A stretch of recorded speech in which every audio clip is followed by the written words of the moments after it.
This week in Off the Court, we're tackling a huge topic of motherhood, and who better to join me than ex-England Rose Eboni, Usoro-Brown, and current Scottish international Iona Christian. Welcome, ladies.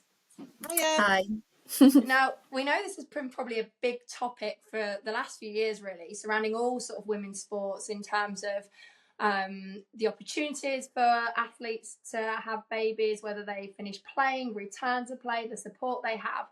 And I just thought, with the three of us and our experiences, it'd be really nice sort of get together to sort of chat about those and really see how far netball has come. Because I know certainly in the last few seasons, it's been a massive shift in the way that motherhood's been sort of looked at and how it's going to move forward proposals. So we'll start, guys. And I'm really intrigued about this. When I was in the England squad, and I was in there for about 12 years, I genuinely can't remember a conversation about having kids. So, I was with these ladies all the time. We were on tour, we were doing things. Ebju came in as a youngster when I was kind of aging out, but I can't ever remember us sitting around and chatting about it. And why I think that's important is sort of my generation was kind of the last group that went off and had kids when we finished playing. But obviously that came with its own problems, right? We were all sort of mid to late 30s. We perhaps hadn't got the family set up sorted. It was kind of a difficult time. So I'm intrigued, firstly, Iona, from your England and Scottish sort of perspective, and Eboni, from your England perspective, whether that was something you and the teammates talked about. Ebs, I'll start with you first. I don't think we didn't talk about it at all, really. I think, as you say, the focus was always on performance, and I think it was an age-old thought that you kind of finish your career first before you'd even considered motherhood and having babies. I think it's only in the last couple of years, say, where I think there's been shining examples even from other sports, the likes of Serena Williams, Jessica Ennis-Hill, Catherine Granger, who've all gone away and had babies, and it definitely puts it in our mind's eye as to, actually, it could be possible. Why couldn't we do it in netball? So, as you say, I think it's much more of an open conversation now, but during in the early days, it wasn't something we ever discussed or were informed by our national government, our national governing bodies. Strange though, isn't it? Because we're so close. Like, we always talk about netball sort of being sisters. I've known you guys for a long time. Some of those girls I played with, I grew up with. You went through so many changes with. I wonder if it was slightly different for you, and I guess it's also picking up a bit on what Ebbs has said. It's being seen. So Claire Maxwell was obviously Scottish captain at the time. She came back in my role as head coach. She went away, had her baby, came back to play. Was it different for you because of that, or did that chat happen? Yeah, I think maybe slightly differently. I think for me as an individual, I think I was always open with kind of my friends and therefore my teammates that I always wanted a family and probably wanted that younger before the end of my netball career. So I guess kind of always was quite open about that conversations if I had that with friends and teammates. But like you said, kind of seeing people have children in the last few years, especially in netball. So the likes of like Eboni, Sophia, Claire, and yeah, there's loads of mums in the Super League now. So kind of seeing that becoming a bit more normal, I think probably, yeah, I didn't feel uncomfortable or strange having those conversations. So I think maybe it's becoming a bit more natural to talk about that sort of thing, which I think is great. Well, yeah, it's weird because I remember different conversations. I mean, we used to talk about being in girl bands and, boys and all the other kind of stuff that you used to talk about with the girls, but never the whole long-term marriage and having children, which is it's just quite interesting to me. So I want to talk a little bit about the changes we've seen then, because like you said, it was kind of common knowledge that you were going to stop playing and have kids if that's what you wanted to do. So you didn't. You had Savannah, you came back to play. How big of a sort of conversation and discussion and thought process was that for you? I think it was huge, but I think it wasn't necessarily a conversation I had at the time with, I guess, my teammates or my club at the time. My situation, just finished the World Cup after, I guess, a brilliant 4-year cycle with the England Roses. And I had got married in 2018, and similar to what Iona said, like we always discussed, JK and I, that we wanted to have a family. And I guess in my mind's eye, from an athlete perspective, at the start of a new 4-year cycle is probably the best time in which to kind of consider having a baby. Once I think I was 6 or 7 weeks pregnant and just obviously deliriously excited. And I really fortunately, I was met with a really positive response from Team Bath, and I think that was very much led by Anna Stenbridge, a coach at the time, who helped put a support package in around me. So, and I think as that started to develop, I think for me it just became more and more feasible that this actually could be a reality, and it didn't necessarily mean the end of my career. But it was really interesting how that program, how support developed. For me, it's a little bit interesting because obviously COVID happened and the league got suspended. So some would say the most brilliant time in which to fall pregnant and have babies. It just didn't miss absolutely anything. But even before that, the steps that were put in place were critical in order to allow me to feel comfortable enough, and actually the fact that returning to court could be a possibility.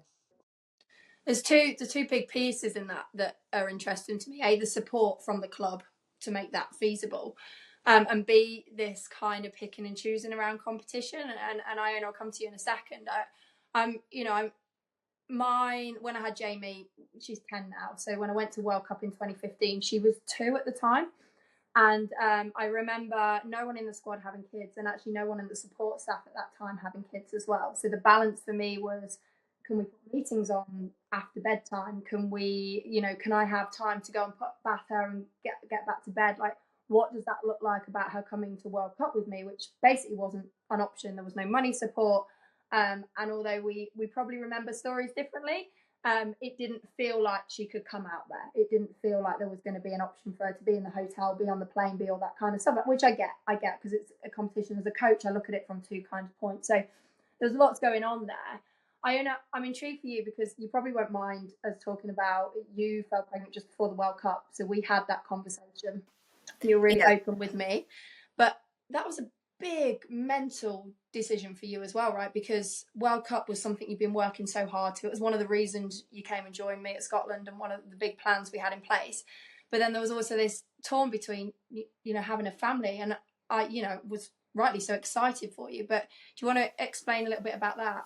Yeah, definitely. I think actually you were probably one of the first people I told, because I didn't even tell my parents until I was actually out at World Cup, and by that point I was about 3 months pregnant, I think, at the World Cup.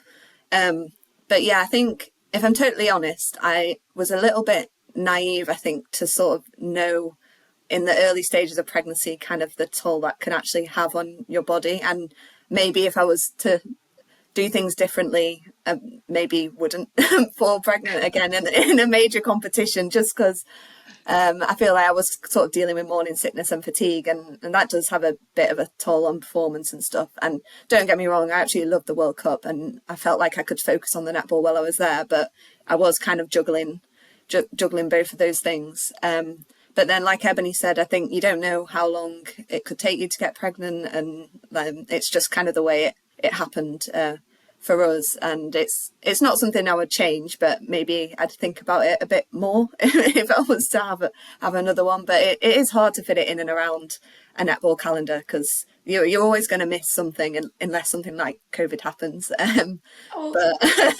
Well, I think it's breaking down this taboo, isn't it? We've seen, yeah.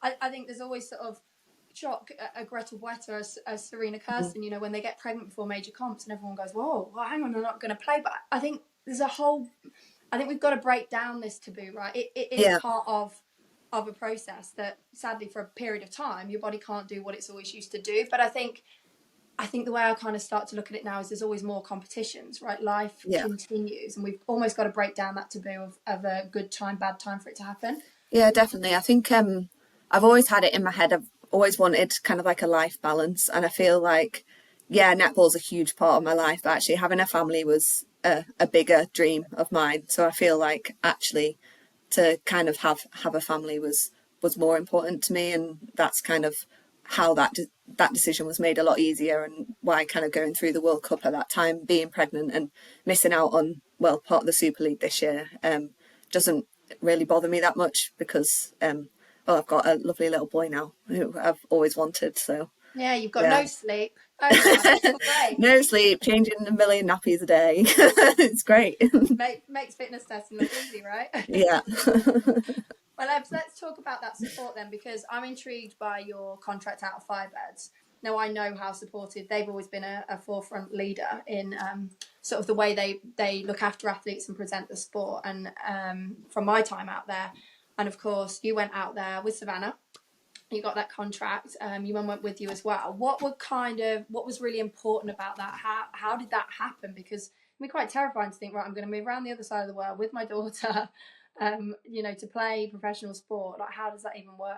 Yeah, to be fair, it came as a bit of a surprise to me as well. Having come back in that year, and we obviously made the grand final team Bath. I was thought very much that I would be playing back in the Super League for that 2022 season.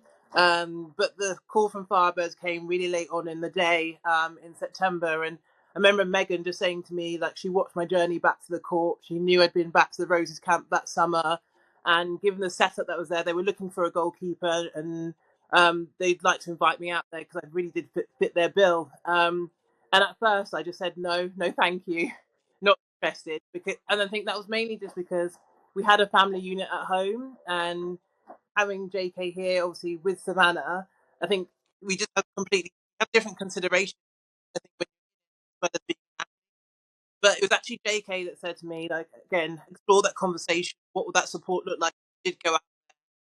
Then came to a conversation with them that they said they would help provide childcare. Obviously, Gretel Bretter was there with Bobby, and Tim Revillion was there with Georgie. So there was already set up and an understanding about mother environment. Having gone out there, it was fantastic. It was similar. I had pelvic floor health consultant support, tailored strength and conditioning program, a nutritionist again who to help us because I still continue to breastfeed and pump at the same time. And then even when we were training, they had staff members or family members. My mum did come out that could be by the court side, so to help look after little ones as and when training and games were happening. So I thought it made the decision little bit easier because it didn't feel like had to leave my child behind. So it's a bit different from what you was describing, T, about back when you were playing with Jamie, and then just not having that infrastructure there to really help support you as an athlete. Because I think one of the things that they were really keen on is that they just didn't want my mind elsewhere in terms of where was my child, like, am I missing away on having, I guess, that mum guilt playing through my mental capacity when I need to be focus on performance. So what I was really grateful for was the fact that they kind of took that pressure away. And I think that's very much lends to potentially because of the financial resources. But similarly, I think even when I played for Team Bath in that 2021 season, they too provided support in other ways that allowed me still to perform. So similarly with this pelvic floor support, um, they too provide childcare assistance in my contract. Again, nutritionist, strength and conditioning. So I think clubs do have a level of understanding, but I think without it, I definitely wouldn't have made it to SSN. I wouldn't have made it to a grand final with Bath, and I wouldn't have made it back to the Roses without it. And I think that's really important. I'm not naive enough to know this was back in 2015 when I was talking about with Jamie. There wasn't the financial support, and I got it. I totally understood that, and I actively made those decisions, but it came with a lot. It did come with a lot of mum guilt. It came with a lot of surprise from people. We went on a holding camp into Brisbane before we headed down to Sydney to the World Cup, and I remember us turning up at this sports resort and we were all sharing dorms, and basically when everybody went on the internet you couldn't get on, and I'm having a major meltdown that I was like, I need to ring home, I need to speak to my daughter, it's the first time I've left her in this amount of time. So there were so many missing pieces to the puzzle, and I think that whole shift, like you say, in terms of how can you still be performance focused while still be a mum is really, really important. And seeing more is key, is crucial. Seeing that athletes can do it and clubs understanding where they can support that now, and that just had to take some time. That had to take some time and recognition and understanding. I think. I was going to say that Well, same thing happened as well. So I was the first athlete. What was the Commonwealth Games 2022? To actually ever bring my child into an England Roses camp. And yeah, I'm really pretty proud of that because that was a very big shift in mentality in even in that environment. And there still isn't the financial resource for everybody to do that. But what was great about it was the fact that we were able to facilitate a conversation as to, okay, what could they change in order yeah. to facilitate, like Savannah coming in. So I was able to have a family room rather than a double room or share a room with another teammate. They were able to come to meals. And I think, like you say, it's just being more solution focused as to how can we make it work without it necessarily have lots of expense, make more athletes feel like this could be an environment where they can continue to thrive even though they've become a mother. And I think that that's key as well. I was like, you should be really proud of that, because I go back to my experience and I probably didn't push for it. I didn't. It was kind of, this is what the camp is. This is what it's always been. No, there was nothing else to go on, and I was a little bit like, okay, so I just made it work. But I think it goes back to that point now for you, Iona, like with Claire and Maxwell. It was pretty open. I had my kids in camp. Mm-hmm. Claire would bring her little one along. Casey and her got on amazingly well as well, and it brought some reality back to the group and the squad, I think. Yeah, and I think that actually just adds to the whole culture as well. I think having that normality and seeing Casey and Lucy running around playing on the side of the court while we're training, like it's not a negative thing at all. If anything, it adds more to the environment. And I think actually for me, training with that going on at the side of the court, knowing that I was pregnant, it just made me feel like, oh, actually, like this is completely doable and it's welcomed. And I think because all the girls loved having Jamie and Casey up at camps, and having little Lucy in there as well. So I think, kind of seeing that and kind of growing up like playing, and actually that when I first started playing, that was not the case at all. But now, after hearing what you said as well, Ebony, and how it was made a lot easier for you to have Savannah in those environments, and it's just like really great to hear. And I think actually it's really encouraging for me, who's literally right at the beginning of that returning to court journey, that actually like people are up for those discussions and you can push for things and ask the questions, and it's just great that it's becoming more and more normal, even though there's still a lot more to be done, and the funding's not necessarily there in all the environments for everything to just be in place. So I'd just like to add, before we move on to the next topic, that they loved having Jamie in the Scottish Thistles camp, my 10-year-old daughter, because at the end of every session they'd get to do a super shot, and if they scored the super shot, money would go in the kitty. Jamie was the best at it. In front of everyone, this kid, my 10-year-old, would shoot from outside the circle and absolutely nail it, and it'd always be double or quits as well. So she's a popular lass up in the Scotland team. Yeah. I want to just, you alluded to being 3 months pregnant at the World Cup, so you're still playing elite top level netball then. What kind of training did it look like sort of post World Cup, building up to that period, and of course now, because you'll be looking for a return? I mean, is this still on the cards to get back this season? Well, I'm not sure yet. So they've actually left me alone for 2 weeks to have a bit of time, which has been really nice. Because I definitely wasn't ready straight away to be having those conversations. So in terms of this season, the answer is I'm not sure yet. And like Ebony says, you can have a plan for a birth and it all goes out the window, and that definitely happened with me as well. So need to have those discussions in terms of this year. But whilst I was pregnant, I was very fortunate to kind of have the support from Sirens and Thistles that I did. At the World Cup, I was very assured that, like, at that point, it's fine to still be playing.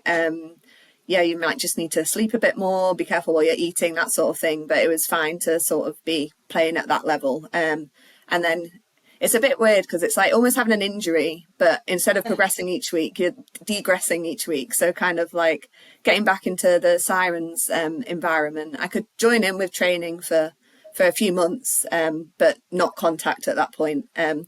With someone like Emily in the Sirens environment, I don't want to be taken out by her. So, so it was non-contact. But up until Christmas, I could still sort of join in with bits of training. It felt a bit odd running around with a big bump on a netball court. But, I think I was quite lucky because I had quite a straightforward pregnancy. And there's obviously lots of different things and changes happening to your body. So, but lots of good conversations with physios, doctors, and the MPA put me in touch with Emma Brockwell, pelvic health specialist, and she's been brilliant. Ebs, I think you've so she been in touch with her as well. Did my programming pre and post natally, and she's phenomenal, really, really good.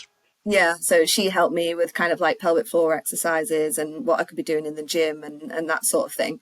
And actually, I was unaware you can lift like basically right up until you give birth. So like I could still go in the gym and stuff. So I kind of felt fairly active. But I did go 2 weeks overdue, and I think those 2 weeks were the longest 2 weeks of my life. I just didn't feel like doing anything. But in terms of journey back to court, still waiting to see what that's going to look like for me. Quick one. Did you have any funny looks whilst you were still in the gym, heavily pregnant?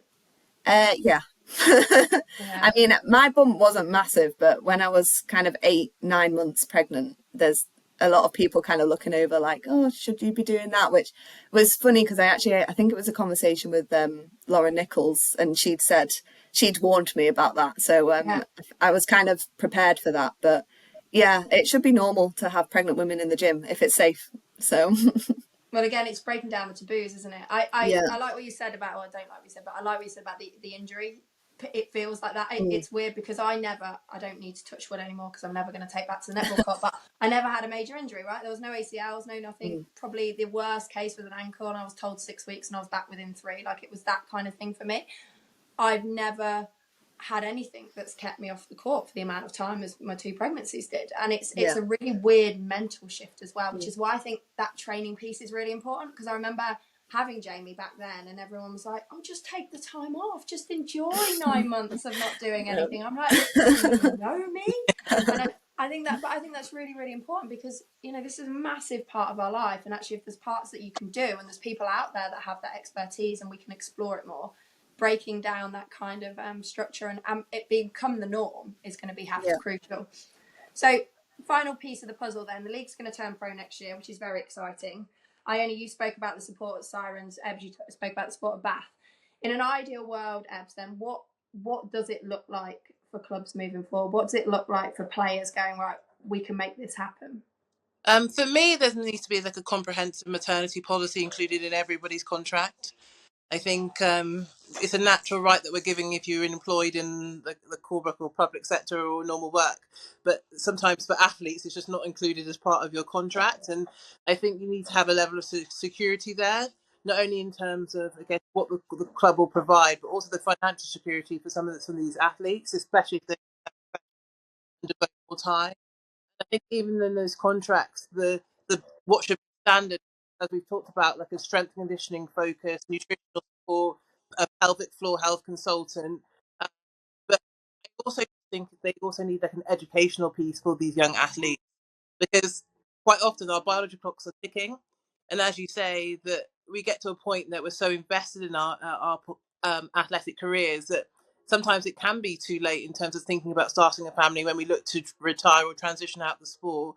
Or alternatively, we've had other people, the likes of Jiva and Chelsea Pittman and Nat Medhurst, talk about, I guess, having to freeze eggs, or I guess look at other options because of miscarriages, and those subjects still are quite taboo to talk about when you're being a professional athlete. So by having a maternity policy included in all the central playing contracts in the Super League as it turns professional, again we open and invite those conversations and invite choice from from athletes across the league as to when they might consider motherhood. And I think it's about just seeing it as it's not an inconvenience. It's a right. It's a choice of each athlete and each woman and each individual to choose when to start a family. And do you know what I think? I think if it doesn't get developed, we're missing out on some great talent moving forward. Because I think even just talking from my own experience, like I wouldn't have been back in a rosy dress had I not had the support. um, Actually anything could be possible if you can still harness that talent, nurture that talent, even when if and when they do become mothers. So that's probably what I'd like to see more of: more education and more support included as a compulsory support within all the central playing contracts. No, I absolutely agree. And I think, looking at my journey, I would not want players to have to make those choices and deal with those kind of conversations, because actually we've seen now there can be a lot of an easier way. Iona, the support of Sirens has actually been pretty forward thinking. Do you want to touch on a little bit of that and how that sort of made this process a lot easier for you? Yeah, definitely. I think it's funny because when I fell pregnant, I was actually really scared about having the conversation with Sirens because I'd signed the contract and found out I was pregnant about 2 weeks later. So yeah, I was really kind of, well, and to be honest, I just thought I wouldn't be playing for that year, and they'd just replace me with someone else. I kind of thought that's how it would go, and I prepared myself for that. And then actually speaking to Karen and Leslie and the MPA, they were just like, oh no, if you want to, like, you can do it the way you want to do it. And I was like, wow, like that's not really how I thought that conversation was going to go. And I kind of wish actually I'd had more open conversations when I was thinking about starting a family with people in the netball world before that point, because actually I hadn't spoken to anyone in the netball world until I was already pregnant. And actually people were open to those conversations. Like Karen and Leslie were more than happy to have those conversations with me and see what support they could put in place for that. So I think, yeah, if I was to have another baby at some point, I would definitely have conversations earlier with people, because people can support you in making that decision, not after it's already happened. And since then, they've offered us, like Ebony was talking about, the S&C, nutrition, kind of everything that comes with being an athlete. They've not necessarily gone through that with many pregnant athletes before, but been open to learning and kind of not using me as a guinea pig, because there's been other athletes, obviously, like Claire's been through that pathway before, but open to learning, and that educational piece is just massive, not just for us as athletes, but for the support staff that are helping us go through either pregnancy or getting back onto court. So yeah, I've had a really positive experience, which I was surprised by, but I shouldn't be surprised by it. It shouldn't be a surprise to be supported through a pregnancy and becoming a mother. So yeah. Yeah, look, it's been great to hear how supportive the clubs have been, and I think, Ebony, your proposals moving forward are so important. It really, really matters that we tackle these facts, and I think the biggest part for me has been picked up on is the communication. It kind of comes back to that first topic. You know, I spent years with a group of women who I'd call some of my best friends in the world, and we probably never discussed families. And I actually think once we start breaking down those barriers and being far more open, there's a whole heap of support. And a whole heap of changes that will happen, not just in our sport, but across the board. And we are seeing it. So it's really exciting. I just want to thank you two for being so honest, and also for being forefront and centre. I think it goes down to the same reality. If people can see it, they know they can do it. And, you know, to be part of one of the biggest women's sports in the world, and to be so inclusive about all the topics we're talking about in a minute, in particular motherhood, which I think is a huge part of all our lives, and having it as an active choice is really, really important. So thank you very much.